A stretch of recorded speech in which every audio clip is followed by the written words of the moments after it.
So, nasa ano tayo, ikatlong linggo na ng ating paghahanda sa Paschal Mystery, yung Passion, Death, and Resurrection ng ating Panginoon. At sa ikatlong linggo ng panahon ng Kwaresma ay nandun pa rin tayo, no? Yung sa general theme ng prayer, almsgiving, and fasting.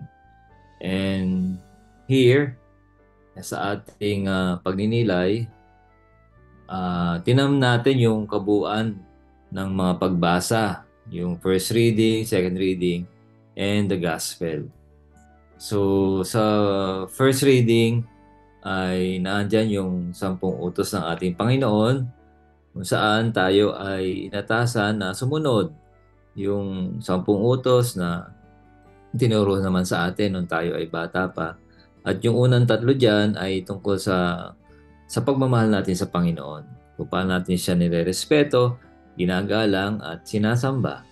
At yung pang-apat hanggang pang-10 na ating batas o commandments ay tungkol sa ating relasyon sa bawat isa. So sabi ko nga dati, merong vertical saka horizontal relationship. So yung vertical relationship sa 10 utos ng Diyos ay yung una, pangalawa, at pangatlo. Yung pang-apat, pang-lima, pang-anim, pang-pito hanggang pang-10 ay ating relasyon, horizontal relationship natin sa bawat isa bilang mga anak ng Diyos. So bilang mga anak ng Diyos ay sundin natin itong 10 utos na ito sapagkat ito'y gabay kung paano natin mamahalin ang Panginoon. First, sa ating mapagninilayan sa unang pagbasa, sa panahon ni Kristo ay napakadaming batas, no?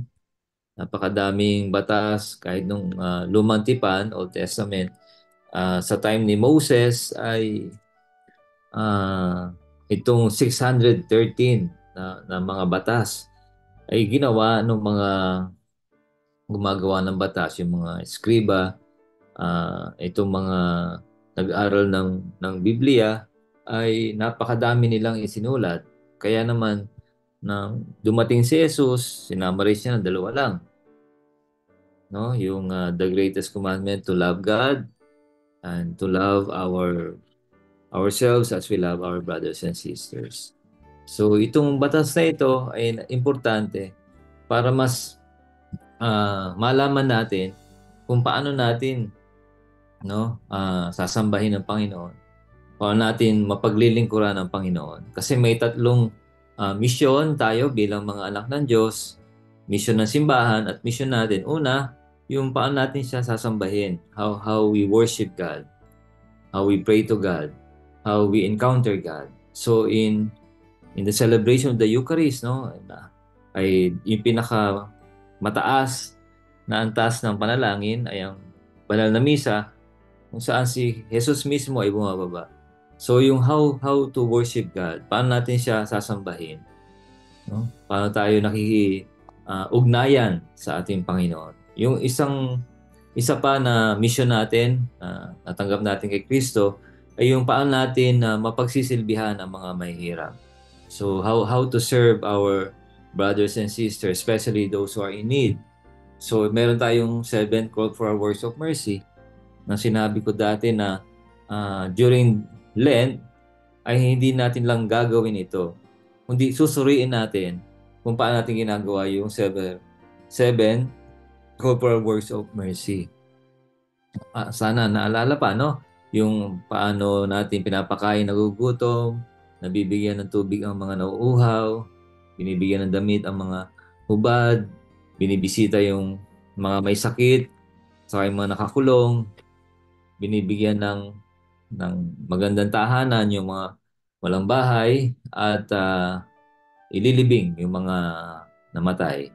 So itong 7 call for works of mercy ay ito yung tulong natin how to serve our brothers and sisters. Yung sinabi kong pangalawang mission. At yung pangatlong mission ay yung how to preach the word of God. Itong ginagawa natin ay isang paraan para makilala natin si Jesus, mahalin natin siya, at mapaglingkuran. So we need to know, to love, and to serve, no? If we know the person, we will love more the person. Kung mahal natin ang tao, mas mapaglilingkuran natin. So, these three, mission of the church and our duty as follower of Christ, ay yun nga sabi ko, worship, how to worship the Lord, and how to serve the poor, and then how to preach the gospel. So, this Bible study or sharing that we are doing ay importante para mapalaganap ang salita ng Diyos. So, we move on sa second reading.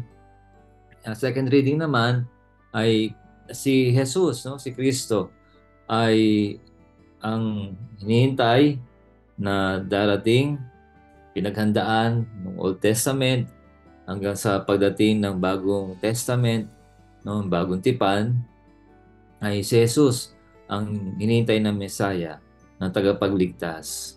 Pero ito ay parang hindi nila maintindihan. Bakit namatay ang hinihintay nating Mesiyas? Bakit nagdusa ang hinihintay nating hari, no, na magpapalaya sa atin dito sa mga Romano, kasi under the occupation of the Roman Empire, yung dati, yung Israel. So mga tao naghihintay ng tagapagligtas. So they are waiting for a political king. Pero itong si Kristo ay hindi political king, kundi siya ay hari na magliligtas sa atin sa ating mga kasalanan. So, yung pagkapako sa krus, no, sinasabi sa second reading, ay isang kahangalan, no? Hindi nila maintindihan. This is foolishness, no? For the Greeks and the Jews. But for us Christians who understand better, is a wisdom of God. Kasi kailangan maghandog ang Diyos ng kanyang kaisa-isang bugtong na anak para tayo ay maligtas.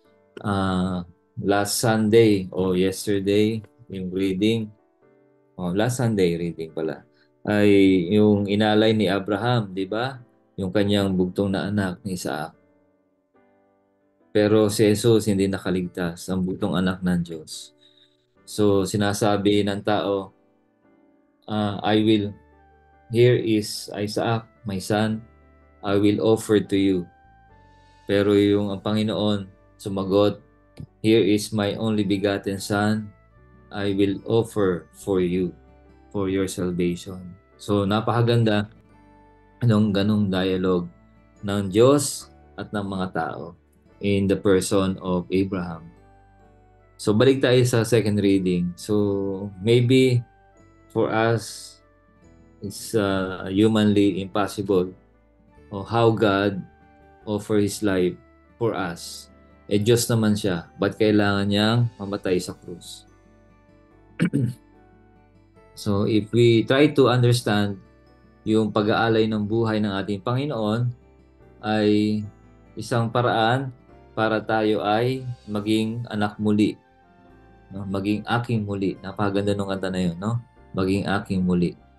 At ang Panginoon, sinasabi niya, ito lang ang paraan para may balik yung dating estado ng ating pagiging anak, no? Kung nawala ang pagiging anak natin dahil sa kasalanan ni Eva at Adan, kay Adan, ngayon si Kristo ang bagong Adan, the new Adam. Sinasabi sa second reading na si Kristo, the crucified Christ, will be the source of our salvation and bringing back, no, yung pagbabalik muli ng ating ugnayan sa Diyos bilang mga anak niya. So importante na every time we see, pag nakikita natin ng krus, ay naalala dapat natin yung pagmamahal na ibinigay sa atin ng Panginoon. Yung buhay na ibinigay sa atin ng Panginoon. So it's a reminder of God's love, no? Yung pagmamahal, dakilang pag-ibig ng Diyos. So saan ba natin nakikita? Dito sa atin, swerte pa rin tayo sapagkat nakikita natin sa sa school o sa bahay o sa offices, sa ating mga tahanan o sa mga schools, no? Sana di pa rin tinatanggal sa school. Siyempre sa simbahan ay nakikita natin si Jesus. So, yung letter T, yung cross at yung Y, si Jesus. So, TY, thank you. So, sana magpapasalamat talaga tayo lagi sa ating Panginoon. Every time we see Christ, ay yung kanyang dakilang pagmamahal. So, punta na tayo sa Ebanghelyo. So, itong Ebanghelyo, narinig natin kanina, binasa, ay si Jesus ay nagalit, no? Sapagkat yung kanyang tahanan, yung kanyang templo ay ibang ginawa ng mga tao, no?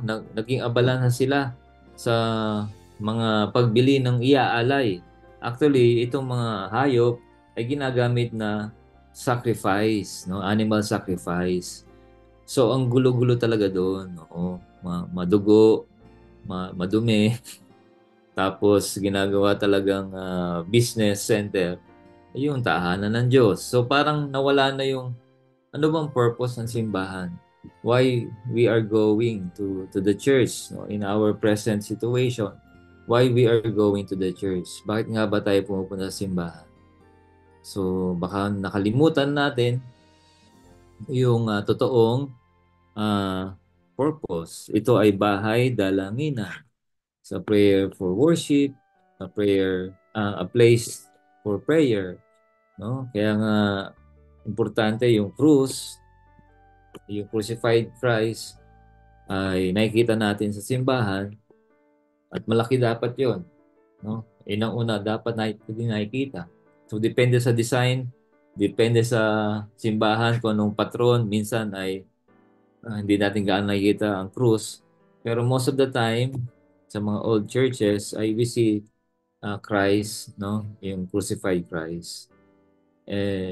To focus our attention para maging focus tayo kung bakit tayo naandun. Sinong binibisita natin? Sinong uh, pinagdarasal natin? Sino yung pinunta natin doon? Bakit tayo naandun? So, ganun din sa pagsimba, dapat mayroon tayong right motivation, focus, kung bakit tayo nagsisimba. So, dapat igagalang natin sapagkat yun ay bahay ng Diyos. So, bahay ng Panginoon. Kaya nga nagalit si Jesus dahil ginawang business na, hindi na place to worship, but place to buy and sell na. So, hindi ganun dapat ang pagtrato sa mga simbahan. And going to our life as Christians, as mga anak ng Diyos, so dapat gano'n, magbihis tayo na maayos. Kasi si Jesus ang date natin, si Jesus ang binibisita natin, si Jesus ang pinupuntahan natin. So bago sumimba, bago magsimba, ito maganda na pag nabasa nyo na, napag-aralan nyo yung mga pagbasa para handa na yung kalooban sa pagdarasal. Kung maaari, mas maaga, no? Kasi, di ba, pag may importante tayong lakad, may kikitain tayong mga importanteng tao, di ba, nagbibisay ng maayos. At maaari, maaga tayong pumunta, hindi tayo late. So, ganun din dapat po sa ating attitude pagsimba sa Panginoon, pagpunta sa Panginoon. Okay, baka kasi magalit ang Panginoon sa atin. Okay, hagupitin tayo niyan. Joke lang. Meaning, we try our best na maging presentable sa Panginoon. Okay? So, magtaka yung mga tao, no? So, sa event na ito, makita natin yung tatlong letter C, yung confusion, yung conversation, and then conversion.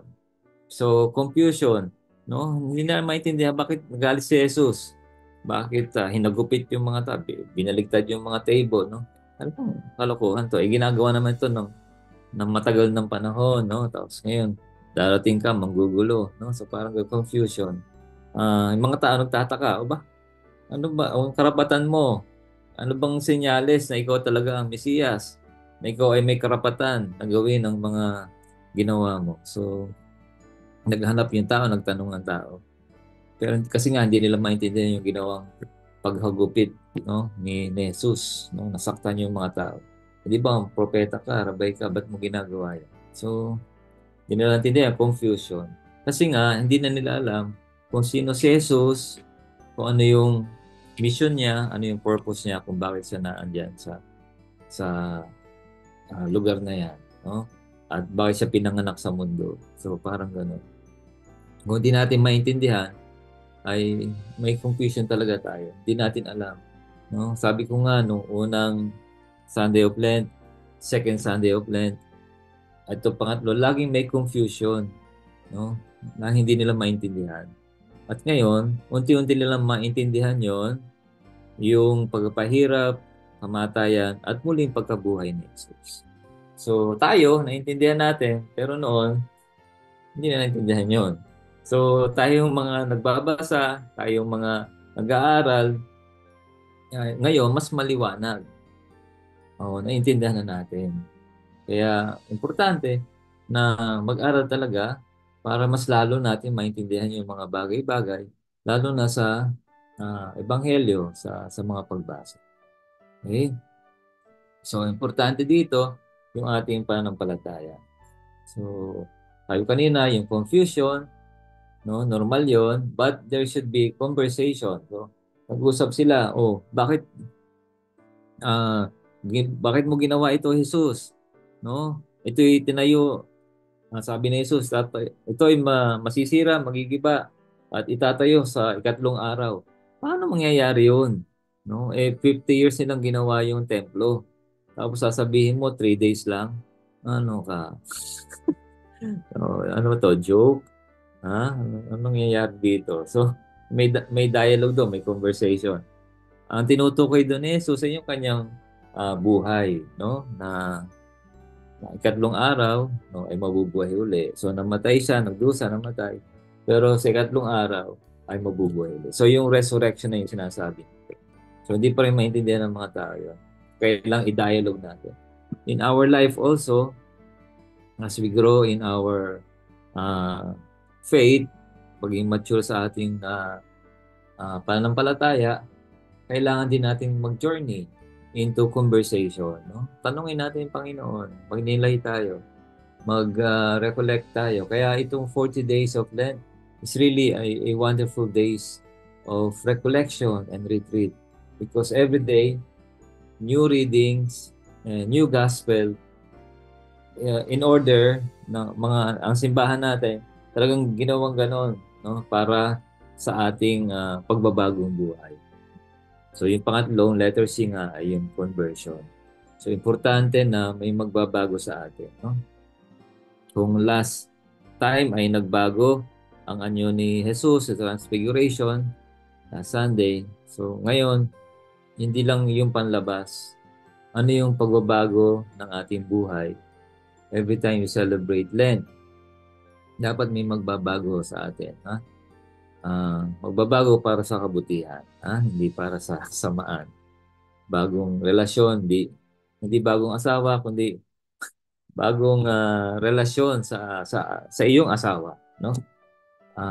Tingnan at bagong papatawad o pagpapasensya sa mga hindi magandang ginagawa. So, no, paano mo titingnan muli ang iyong asawa, no? Sa bagong pagtingin, no? Na may pagtingin ng pagmamahal at pagtingin ng pagpapatawad. So, importante 'yon.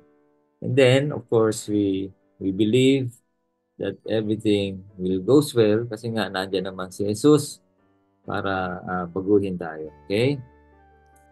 Yan. Okay, so pananampalataya, no?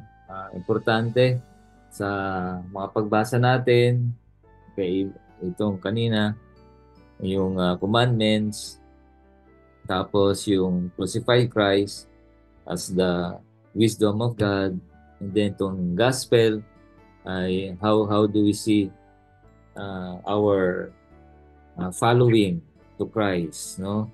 Yung pagbabago with new way of looking on how we worship, paano tayo magdarasal, paano natin titingnan si Jesus bilang ating tagapagligtas na pinababago tayo, no? Na ginagawa ng Diyos ang lahat para mabago tayo.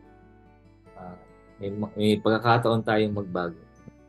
So, yung pananampalataya sa kanyang utos, pananampalataya sa ating Panginoon Kristo, nag-alay ng kanyang buhay, at yung pananampalataya sa kapangyarihan ng Diyos para mabago natin yung mga maling ginagawa.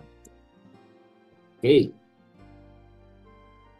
So, yan. So, kailangan lang naman natin sundin ang 10 utos. 10 lang naman yan. So, yan po. Napaka-importante na susundin natin yon. At mahalin ang Diyos at mahalin ang kapwa. Fast forward na tayo. So, anong magagawa po natin? Sinabi ko sa inyo kanina, yung conversion. Yung third movement. After confusion, then conversation with Jesus, and then conversion. So, ganun din naman po sa atin, sa mga relasyon sa asawa o sa community. Minsan may confusion. Hindi natin maintindihan. Pero kailangan pag-usapan. So, conversation lang. No? Dialogue. Yun din sa buhay mag-asawa. Need to have dialogue. Kasi at the end of the day, dapat maayos na. Huwag na patatagalin. Kasi pagka tumagal, lalo lumalala. And then, conversion. No? We accept and we see each other in a different perspective, in the different point of view, and looking at one another with love and forgiveness. Importante po yun.